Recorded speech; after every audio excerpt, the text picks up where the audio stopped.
Hi guys. Today marks 1 year since Hurricane Ian hit Florida as a Category 5 storm.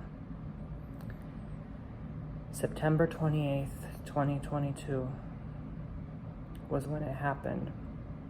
And to me personally, it feels like a September 11. Like that's how it felt like to our community, because people did lose their lives. People did get hurt by that hurricane.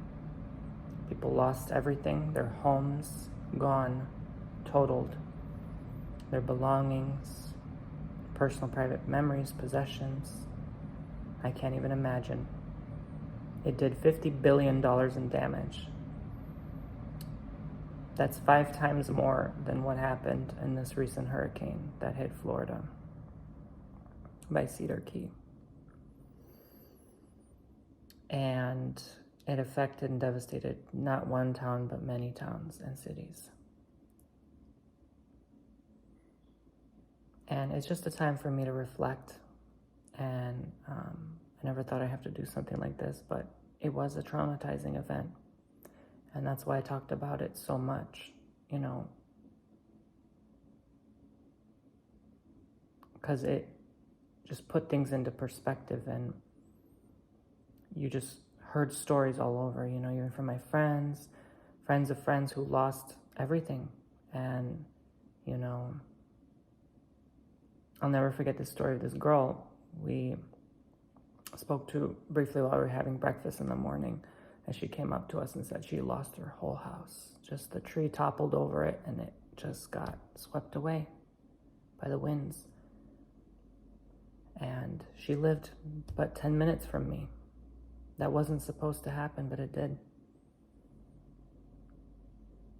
And although I'm sitting here grateful, still lucky to be in my own home.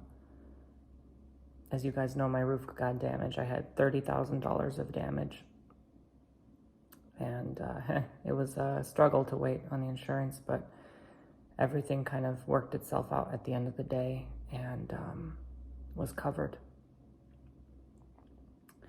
But the stress, the toll it took on everyone, you can't get that back. Doesn't matter if you had no damage or all the damage in the world. The stress is something that's,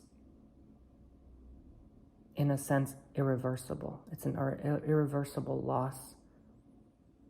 And that's why a lot of people started moving out of this area too, selling their house, after they got inundated with water and stuff. So I was also trapped for 4 days in my family's home because there were floodwaters all around us and there was no way out.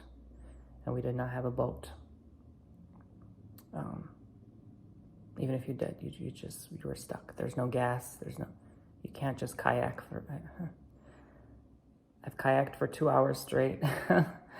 Not everyone's able to kayak for 2 hours straight. Let's put it that way. It's not that easy. So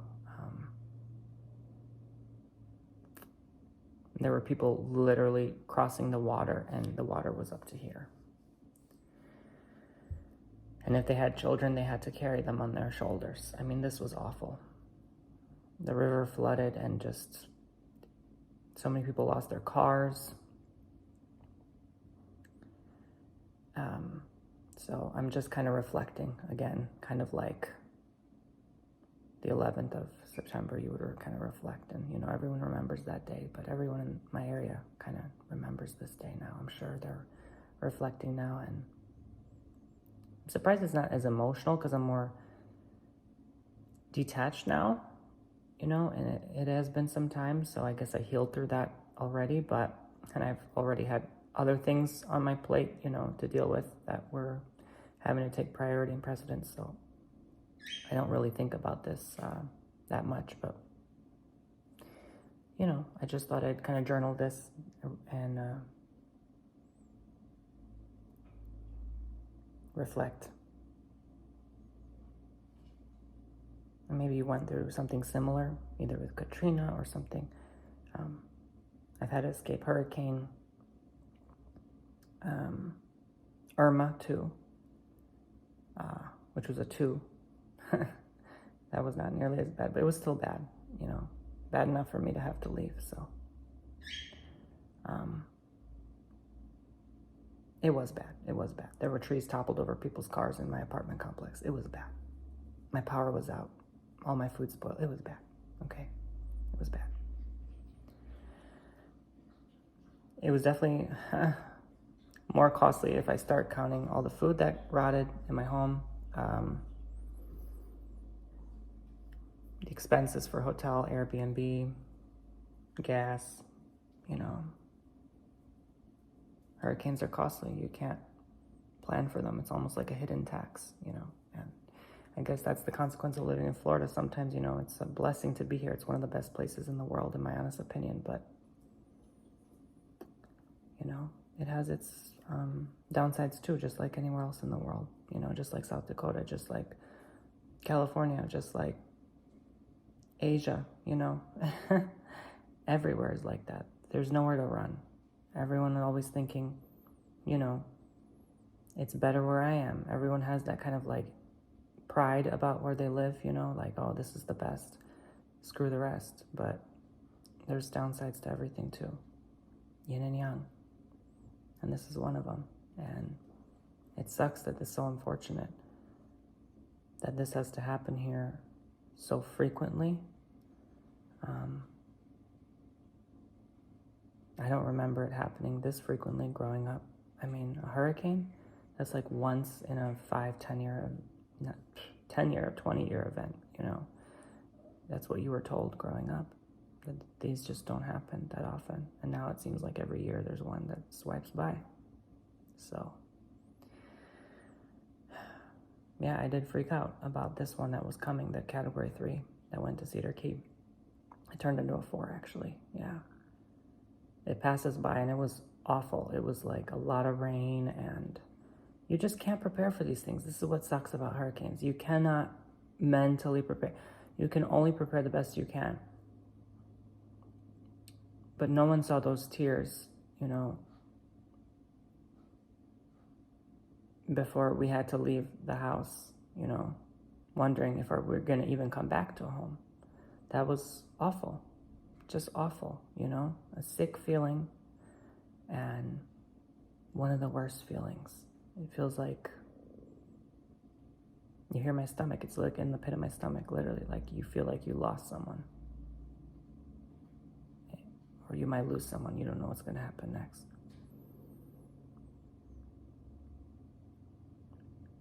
So I already shared my full story on this on my ASMR channel a year ago, but just reflecting, like I said, just letting out those thoughts.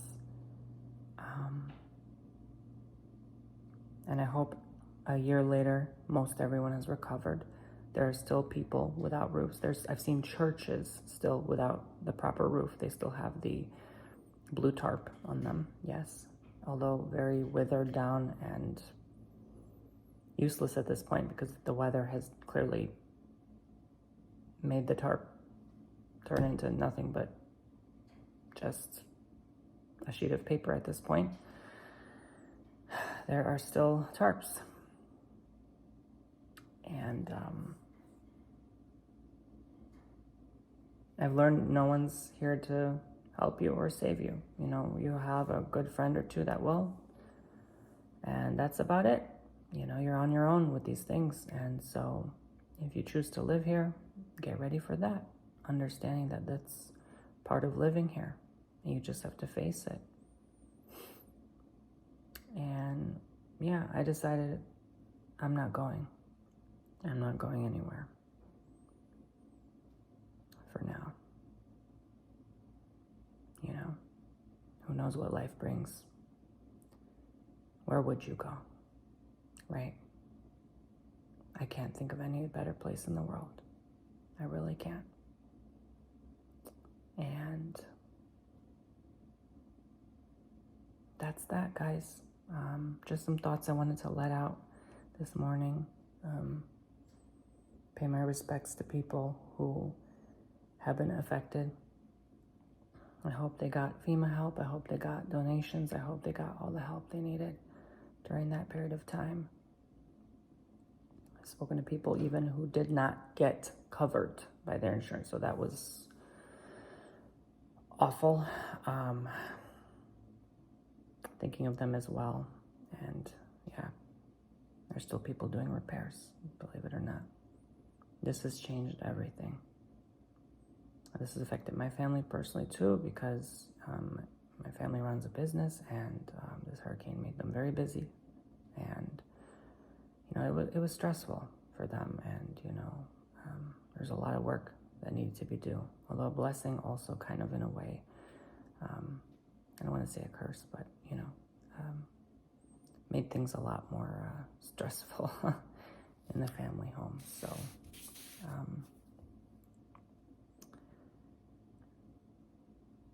it made insurance rates go up. I mean, there's so much I could talk about. You know, it destroyed crops, food.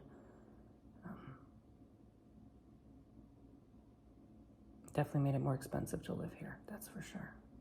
And on top of that, now this one that happened in Cedar, I'm sure insurance will go up again. Insurance companies will back out again, probably. That's just my guess, I don't know. I'm not here to claim anything, but just letting out some innocent thoughts, I guess. What if another one hits, right? You always wonder. What if? We're at that time of the year where I doubt another one will hit, and I kind of knew this year there wouldn't really be any that hit here for some reason.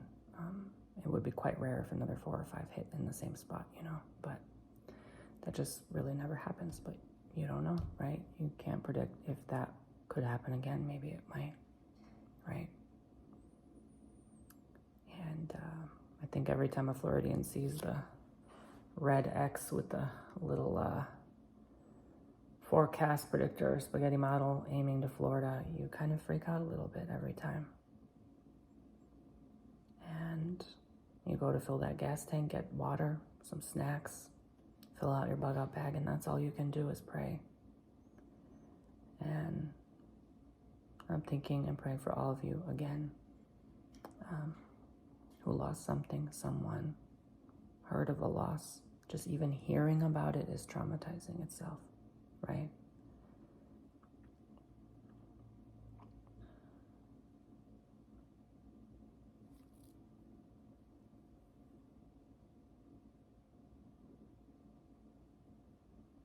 And you can't control the weather.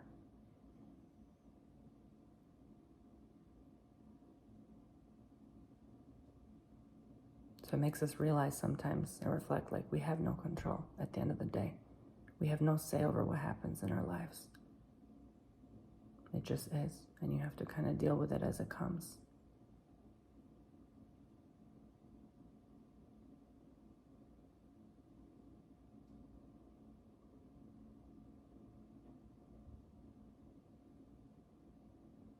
When I think about it, I've actually heard several people say who lost their homes, like even in the comments. And even that girl in the hotel, like her boyfriend had cancer. It's just like awful. Like that on top of that, like I don't know what she was going through in her mind, but like she seems so strong on the surface, and I admire that and respect that greatly. You know, no matter what someone goes through, they still survive. They're a survivor, you know.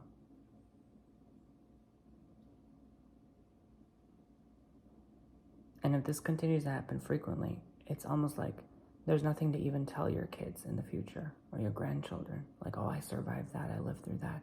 Because if that's going to be a recurring thing, it won't even be a big deal to them. It's going to be like, oh, well, that always happens. You know? So, anyway, just some thoughts. I hope you're all doing well. I want to start uploading some more ASMR videos on this vlog channel. I'm not sure if I should just change this channel to Tony Bomboni instead of Tony Bomboni Vlog, with all due respect, because I do already upload ASMR in here from time to time, or just call it Tony Bomboni ASMR 2. It's just, you know. And I see a lot of ASMR channels who post ASMR on a second channel and it does great. And I'm like, whatever, you know, why not? I would normally post my shout out, like my Spotify and all this stuff. But with all due respect, I don't want to do that for this video because this is not about that. This is about just kind of a memorial, like 1 year later, Hurricane Ian. And it's just a storm, man. That storm has no knowledge. It doesn't have the brain, the intellect to know what damage it does. It just is. Isn't that insanity? It has no idea how much it harms us. And it's just doing what it's doing, blowing wind, leaves, and rain. That's it. Just a bunch of gathered clouds in a circle, in a loop. And it's just doing what it's doing. No knowledge of what's going on beneath it. Crazy, right? Anyway, that's that, guys.